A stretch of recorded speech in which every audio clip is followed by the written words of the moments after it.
Hi, I'm here this afternoon with Chris Cummins, a fabulous colleague of mine, and we're in Orlando at an NLP conference. Yep. Chris, tell me about your experience of NLP. Well, I've been kind of involved with NLP now for, probably about 12 years, 13 years, something like that, with our organisation, and it's been amazing, the whole journey. And I'm a master trainer, and also I just have great fun being around all of the NLP guys. They're really, I learned so much from every single one of the people, including Richard, John, Kathleen, absolutely amazing, and all the team members as well. They're really great. So we meet here, or we meet several times a year as part of the crew that supports Richard and John and Kathleen in their NLP trainings.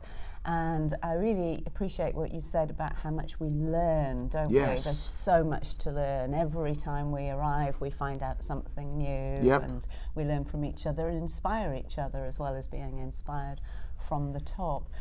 Chris, you mentioned you use NLP in your business. Yes. And you have a very large global company, don't you? Yeah. Can you tell us a bit about OTD? Yeah, OTD stands for Our Training Department, and a lot of the work we do is corporate training, so we'll do anything from selling skills training to coaching, one-to-one coaching, coaching in large groups. We even run seminars, and it's great, really good organisation. But one of the key things that we do is all of us in some way use NLP as part of the content of the programs. So what we're really doing is really trying not just to tell people that they need to change, but give them ideas on how to change. So that's really how we use NLP in our business. That's really, really interesting. I'm just wondering, Chris, about something very specific, because I know that both of us work in the field of bringing out the best in the people that work for us and work with us and our clients and customers and so on. It kind of reminds me of a conversation you and I have had a bit recently around mental health and emotional well-being in the workplace, because you know, this is a really big issue for us at the moment, and there are a lot of initiatives, certainly in the UK where we're both based, there are a lot of initiatives based around supporting mental health, emotional well-being in the workplace.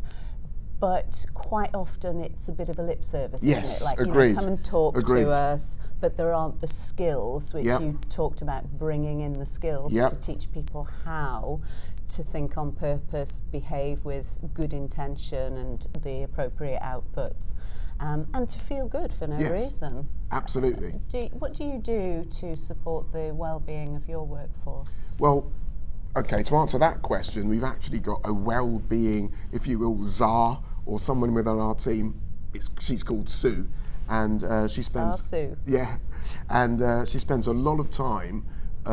When we have our team meetings, we have, as part of the agenda, we have a well-being part anyway, a well-being section. But as a business, what we've really focused on is bringing the best out of each team member. And for us, that includes things like flexible learning, or flexible working, making sure that people, we cover the time that people have within the workplace. But at the same time, we believe that, you know, people work at different times or are most productive at different times of the day. So some people work better in the mornings, some people work better later in the day. So we kind of give people that level of scope and flexibility to be able to do that. So that's part of what we do.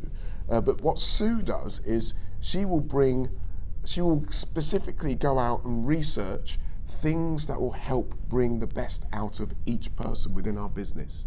And then she brings that to the table at our team meetings.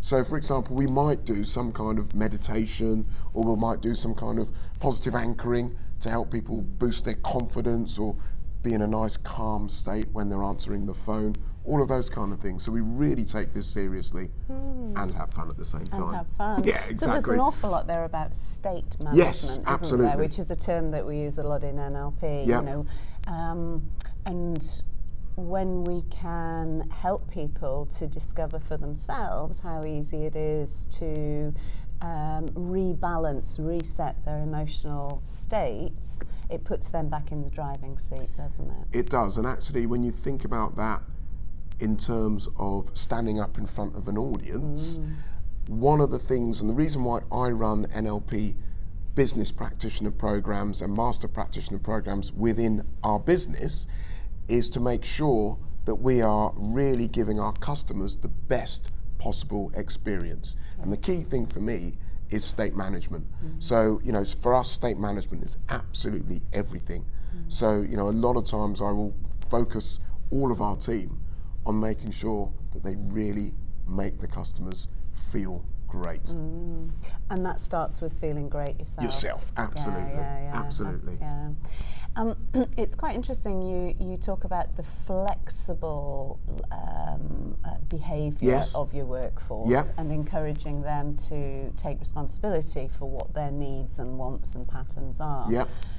That requires quite a lot of insight, doesn't it? It requires quite a lot of personal insight to not just play a system of, oh, you know, I'm not a morning person, therefore I can't go to that meeting, versus I know I'm optimised at a certain time of the day. How do you encourage, or how does your SAR encourage people to learn more about themselves in order to take responsibility for the way that they think, behave and feel? Well, we did, you know, we spent a lot of resource over the last 2 years kind of getting people to, you know, we did loads of surveys, we did lots of, we had a company come in and actually focus each individual person on what makes them work best in the workplace.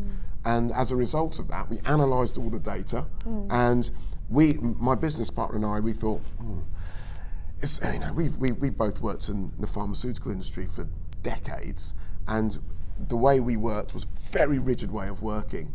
And we thought, well, in the modern workforce, is that still applicable? Does it work well? And the answer was no. And the data was there to support that. So we had a big conversation with the whole team. We started talking about flexible working, what that could mean. We also put some limits on there, you know, because the customer is the most important person. So if there's no one there to answer the phones, then we've kind of gone the other way, haven't we? So we've managed to do that and get it to work. So, but it does take some discipline. And our office manager makes sure that we have cover, but also the team are working well and working well within themselves.